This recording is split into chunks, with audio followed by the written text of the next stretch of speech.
Les chrétiens pensent que quand on donne à l'église, quand on ne donne pas à l'église, c'est qu'on fait du mal à un pasteur. Non, on se fait du mal à soi-même. Tu es le Dieu qui me guérit. Tu es le Dieu qui me guérit. Tu dis un mot, la maladie s'enfuit. Tu es le Dieu qui me guérit. Tu es le Dieu.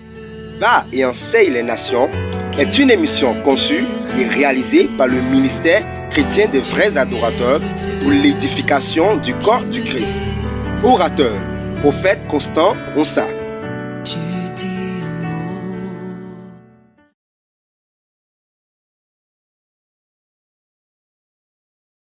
Bien-aimés dans le Seigneur, je vous salue dans le précieux et merveilleux nom de Jésus-Christ de Nazareth.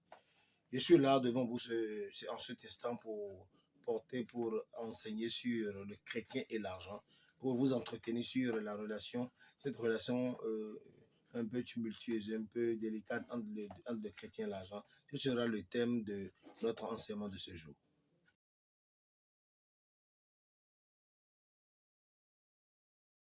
Le rapport entre le chrétien et l'argent est un sujet d'importance impériale dans la vie chrétienne. Pourquoi? Vous savez, c'est très important que nous puissions quand même revenir sur cet aspect parce que nous sommes dans ce moment, nous ne sommes pas de ce monde, mais tout le temps, notre espérance de vie se passe sur cette terre, terre sur laquelle les besoins de tous les jours se font sentir, terre sur laquelle, lorsque vous avez les besoins de ce monde qui ne sont pas satisfaits, cela porte même jusqu'à sur la qualité de votre vie chrétienne, la qualité de votre vie spirituelle. Donc c'est pourquoi courageusement, nous devons ouvrir ce débat et en parler. Est-ce que parler de l'argent veut dire qu'on l'aime trop? Je ne crois pas. Est-ce que parler de l'argent veut dire que nous voulons perdre les disciples, les brebis? Je ne crois pas. Parce que, et même ceux qui prêchent contre l'argent et ceux qui prêchent pour l'argent, chacun de nous avons tous besoin de tous les jours. Et comment se faire de l'argent? Et pour ce peuple que Dieu a choisi, les Hébreux, ces Juifs-là, comment est-ce qu'ils font pour être dans le top 100, le top 100, le plus grand dans le top 100, les plus riches de ce monde? Comment est-ce qu'ils font? Nous allons pouvoir décortiquer tout cela au travers de cet enseignement. Donc, cette thématique est très importante pour l'édification de la vie financière de quelqu'un. Parce que vous voyez, quand vous élevez la voix en tant qu'homme de Dieu, vous dites soyez béni, quelqu'un, les gens disent Amen. Quand on dit soyez richement, les gens disent Amen. C'est vrai. Mais sur cette terre, ils ont besoin d'argent, de la bénédiction spirituelle, de la bénédiction matérielle et financière. On en a besoin. Donc, ce débat, cet entretien est très important pour pouvoir quand même édifier tous ceux qui veulent en savoir plus, ceux qui veulent savoir comment comprendre ce qui se passe réellement, comment attirer vers soi, comment se voir quand même, comment vivre un peu à l'aise sur cette terre, puisque nous savons que nous mourrons tous. Que vous soyez pauvre ici, que vous soyez riche, vous allez mourir. La mort est une certitude. D'abord, c'est la plus grande certitude qu'il y a d'ailleurs. Et c'est pour cette raison que je dis à quelqu'un que nous allons rester ici. La Bible dit, quand je connais les projets que j'ai fait pour mes projets, nous avons dit que sur cette terre, est-ce que nous allons dire oui, nous irons au ciel, et c'est pour cette raison que pendant tous les jours sur terre, nous allons pouvoir souffrir, ce sera les réponses. Et cette importance est encore où? Vous savez, aujourd'hui, quand vous venez vous voyez dans les communautés chrétiennes, il y a beaucoup de miséreux. À tel enseigne que la vie des pasteurs fait l'objet de causeries. La vie de pasteur aujourd'hui on vilipende les pasteurs, on critique leur train de vie parce qu'on estime que dans la communauté qui dirige la même, il y a plein de pauvres, des personnes qui sont très pauvres, des gens qui n'ont rien de démunis et qui estiment que les pasteurs les escroquent encore pour pouvoir quand même se faire une fortune. Comment comprendre cela? Parce que les gens se disent il faudrait que nous puissions quand même élucider ces questions-là. Et c'est pour cette raison que ce soir, je voudrais quand même que l'on en parle ouvertement. C'est un sujet d'une importance capitale.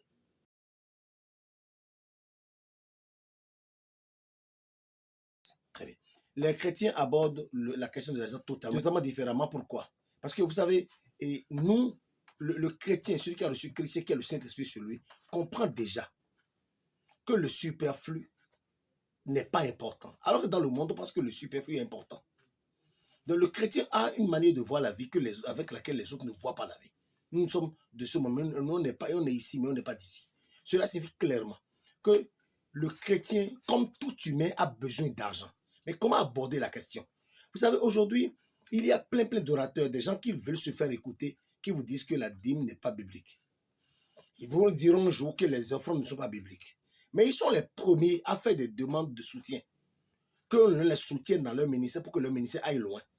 D'où viendra l'argent pour les soutenir? C'est encore de l'argent. Donc, quel que soit le nom que l'on donne à l'argent qu'on a, quel que soit le nom que vous attribuez à l'argent, que cet argent s'appelle dîme, qu'il s'appelle offrande, qu'il s'appelle libéralité, qu'il s'appelle soutien, qu'il s'appelle souscription, l'argent, c'est de l'argent. Et cela va nous aider à pouvoir quand même faire avancer le dessein de Dieu. Tel est le mystère qu'on a donné à chacun des appelés qui dirige des assemblées et qui dirige des communautés. Maintenant, quand on parle de l'argent, ok. Lorsque déjà nous connaissons la règle qui est même dit jetez votre pain à la suite des eaux, vous le recevrez. Clair. Ça veut dire que quoi? Lorsque vous ne libérez pas, ce ne sera pas remplacé. C'est clair. Et le Seigneur donne au centuple. Lorsque vous lui donnez, il donne. Mais il faudrait d'abord définir quels sont les besoins du Seigneur. Parce que le Seigneur vous dit donnez, il vous sera donné. Le Seigneur vous tend la main tous les jours. Le Seigneur a des besoins qu'il a cités clairement dans Matthieu 25, dans Matthieu 25 à partir du verset 31. Il a été suffisamment clair. Lorsque j'étais malade, lorsque j'étais en prison, lorsque je suis veuve, lorsque je suis étranger. Il y a des besoins que le Seigneur exprime clairement. Et le chrétien doit pouvoir, quel que soit son bord, quel que soit son niveau social, doit pouvoir donner au Seigneur. Donner aux pensionnaires des maisons d'arrêt, c'est donner à Dieu. Donner aux pensionnaires des maisons de personnes en démence, c'est bel et bien donner à Dieu. Donner aux nécessités de donner à Dieu, donner à l'étranger, et héberger le sans-abri, c'est bel et bien les besoins de Dieu. Et vous savez, les besoins de Dieu sont tellement grands, sont tellement importants, sont tellement consistants que on ne peut que s'enrichir. Lorsque vous êtes chrétien, vous ne pouvez que devenir riche. Pourquoi? Parce que lorsque vous donnez à Dieu, vous allez pouvoir l'avoir.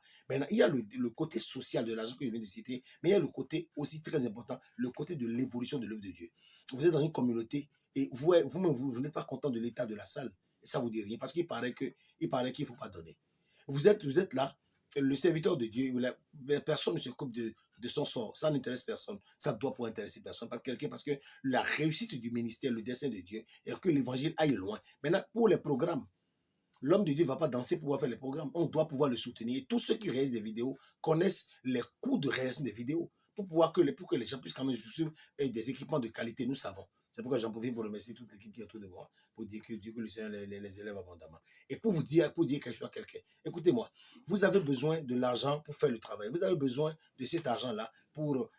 Donc, le débat ne sera pas de nous distraire par le nom que l'on donne à l'argent, que l'argent soit biblique ou non. L'orateur et l'œuvre de Dieu en a besoin pour avancer.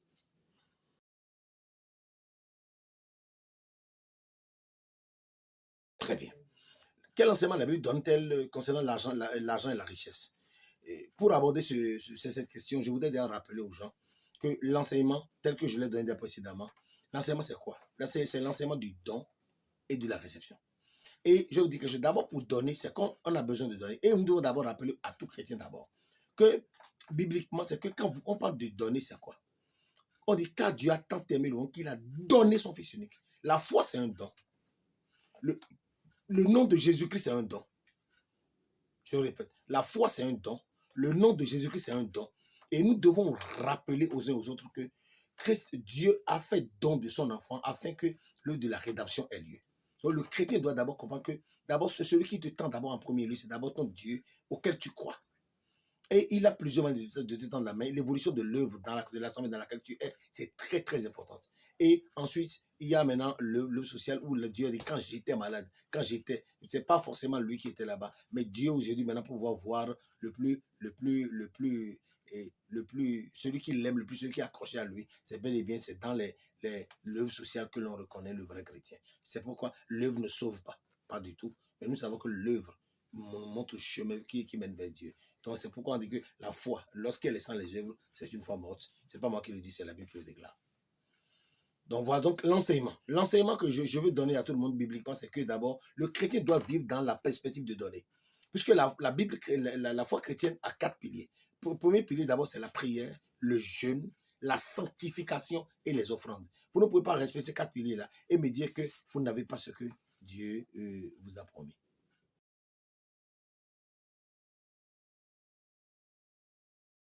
Effectivement, l'amour de l'argent est la racine de tous les maux. Pourquoi?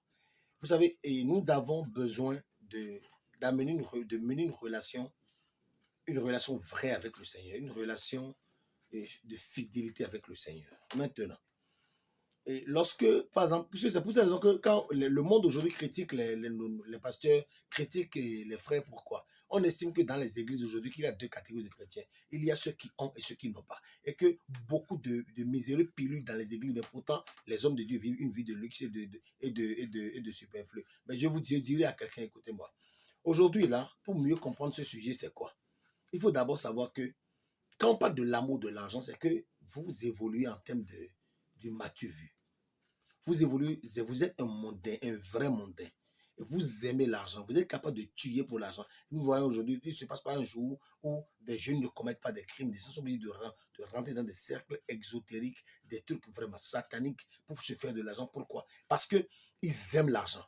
Parce que lorsque vous êtes aujourd'hui à moto, vous n'avez pas de voiture, vous êtes un peu moins considéré. C'est pour cette raison que les gens courent tout le temps, ils courent permanemment et ils veulent de l'argent. Et c'est ça qui amène dans tout. Vous avez vu que les prisons sont remplies de jeunes, c'est par l'amour de l'argent. Parce qu'on veut se faire de l'argent vite, rapide et bien. C'est pas comme ça se fait. Et pour faire de l'argent, il faut simplement respecter la prescription selon laquelle vous donnez, vous recevez. Et aujourd'hui, les chrétiens pensent que quand on donne à l'église, quand on ne donne pas à l'église, c'est qu'on fait du mal à un pasteur. Non, on se fait du mal à soi-même. Parce que tout le monde sait.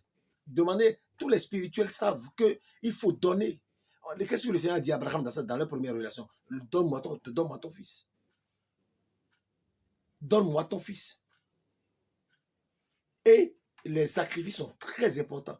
Tous ceux qui sont dans le spirituel savent que donner, c'est obligatoire. Et lorsque vous voulez quand même, et lorsque vous n'êtes pas reconnaissant, lorsque vous ne participez pas à ce que la communauté voudrait, vous ne pourrez pas vous bénir. Donc, l'amour de l'argent, il est vrai. Lorsque vous aimez un peu trop l'argent, vous vous retrouvez dans des endroits dans lesquels vous ne pouviez pas vous retrouver, dans des cercles spirituels et à vous retrouver dans des humiliations, dans des rituels qui dévalorisent l'humain totalement parce que vous avez assis votre vie sur l'amour de l'argent. Il faut être à Dubaï, il faut être en Allemagne, il faut être à Paris, il faut être à New York. Cette vie-là a un coût. Il faut être sur les réseaux sociaux permanemment en train d'exposer de très belles villas. Cette vie-là, c'est une vie où vous fléchissez genoux devant l'ennemi, vous lui demandez pardon et il vous bénit. Et quand on vous vend de votre âme, nous connaissons les résultats. C'est des morts à 25 ans, à 21 ans, à 30 ans. Et très tôt, vous mourrez. Vous mourrez pourquoi? Parce que la Bible dit, pourquoi mourrais-tu avant ton temps? Pourquoi mourrais-tu avant ton temps? Et aujourd'hui, c'est l'amour de l'argent qui a amené ces morts précoces-là.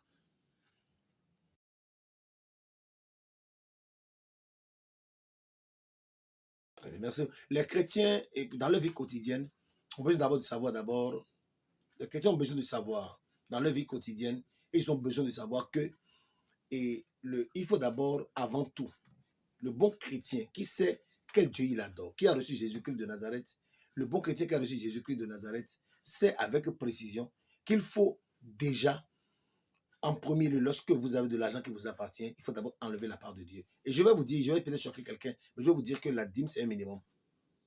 Ça va peut-être contrarier certaines personnes, mais la dîme, c'est un minimum. Allez dans les milieux anglophones, dans les églises chrétiennes anglophones, vous allez voir que la fortune que les gens déposent dans les églises, pour le social, pour l'évolution pour le financement des séminaires, des programmes d'évangélisation, des grands programmes, des sorties évangéliques, des sorties missionnaires, c'est beaucoup. Et on doit pouvoir déplacer l'instrument de Dieu. On doit pouvoir prendre soin de lui pour qu'il puisse avoir un ministère parfait. Et des gens sont là aujourd'hui pour financer le ministère et ils le font très bien. Je voudrais profiter pour remercier tous ceux qui nous soutiennent dans le ministère parce que ce n'est pas œuvre inutile, c'est une œuvre utile. Et nous en profitons pour demander à tous ceux qui quand même ont l'amour d'aider, ceux qui veulent nous aider les ministères, de bien vouloir faire quand même se manifester. Nos contacts sont là. Ce serait avec un plaisir parce qu'il n'est jamais dit. Il n'y en a pas une seule personne qui ait déposé un seul iota dans la maison du Seigneur sans l'avoir. Donc, les gens sont tout le temps bénis. Et quand vous regardez bien, regardez quelqu'un quand même qui a cédé une parcelle pour une église. Regardez bien comment sa postérité est. Vous ne finissez jamais comme les autres, jamais. Parce que je ne connais pas une seule fois où vous avez fait à Dieu et vous êtes resté les mains vides. Donc c'est pour cette raison que dans la vie chrétienne, dans la vie au quotidien, tu vas pouvoir faire d'abord, parce que donner à Dieu, c'est d'abord un côté sacrificiel. Il faut prendre une décision, par exemple, faire un gros don à l'église, donner une parcelle par exemple. C'est qu'il faut pas beaucoup réfléchir, c'est des choses, c'est des décisions que l'on prend sur le champ. Et on libère un espace pour que les gens aillent prier, les gens, et des nations auront des délivrances sur ta parcelle à toi qui désormais appartient à une église. Et vous allez voir que ta vie ne sera plus jamais la même. Maintenant, pour l'appliquer, c'est d'abord une décision qui est en toi. Parce que la Bible dit, nous sommes dans Matthieu 6, la Bible dit clairement qu'il faut, verset 2 précisément, il faut pour faire le monde, pour faire un geste pour donner à Dieu, il faut d'abord faire quoi? Garder le calme. Ce n'est pas en affichant son nom sur des dons que l'on est en train de donner à Dieu. Tu as déjà ta récompense. Mais je parle de tous ceux qui, dans le silence parfait, sont en train d'aider Dieu, sont en train d'aider Dieu par les orphelinats, en créant des écoles, en faisant avancer les démunis, en prenant soin des étrangers et en tenant compte des orphelins. Parce qu'aujourd'hui, des orphelins, des veuves, il y en a beaucoup. Et donc, c'est pourquoi on ne pourra jamais cesser, de servir Dieu. Et quand vous ne prenez pas la décision à l'intérieur de vous-même pour dire, je donnerai, vous ne pourrez jamais donner. Parce que donner, j'ai l'habitude de dire que c'est une question d'habitude. Il y a des gens qui ne savent pas libérer. Ils ne savent pas libérer. Et pourquoi beaucoup de personnes amassent? Et je parle même à des pasteurs. Hein. Si tu es un homme de Dieu, tu m'écoutes en ce moment et tu as beaucoup amassé. Tu as des milliards sur tes comptes alors que la communauté que tu diriges est dans la souffrance et que tu as des problèmes tu as des questions à te poser parce qu'il est vrai que tout ça va où? C'est des questions que l'on aura à poser aux uns et aux autres. Donc, dans ton activité de tous les jours, c'est de dégager la part de Dieu. Et j'ai dit tout à l'heure, je me répète que la dîme, c'est un minimum. Il va falloir que tu puisses aller encore plus loin. Aller encore plus loin, aller à des forts pourcentages. Et dès que l'on donne, je te rassure que lorsque l'on donne à Dieu, on a. Donc, je parle à la vendeuse. Je parle à celui qui est à son propre compte. Je parle à tout entrepreneur pour dire la part de Dieu d'abord et le reste ensuite. Donc, voilà. Dernièrement, ce que je voudrais expliquer ensuite, avant de clore cet enseignement, c'est d'abord de savoir que la distraction de cet enseignement, la distraction de l'enseignement, c'est une distraction que de dire que le Seigneur n'a pas besoin de votre dîme. Le débat, c'est un faux débat. Hein, pas dire il a dit mais biblique, elle n'est pas biblique. Ça, c'est un faux débat, c'est de l'hypocrisie. Parce que tous ceux qui le font, soit ils appartiennent à des cercles qui les financent, c'est clair, et ils sont là pour détruire et les ministères, pour détruire l'ordre normal des choses, parce que la dîme est bel et bien biblique.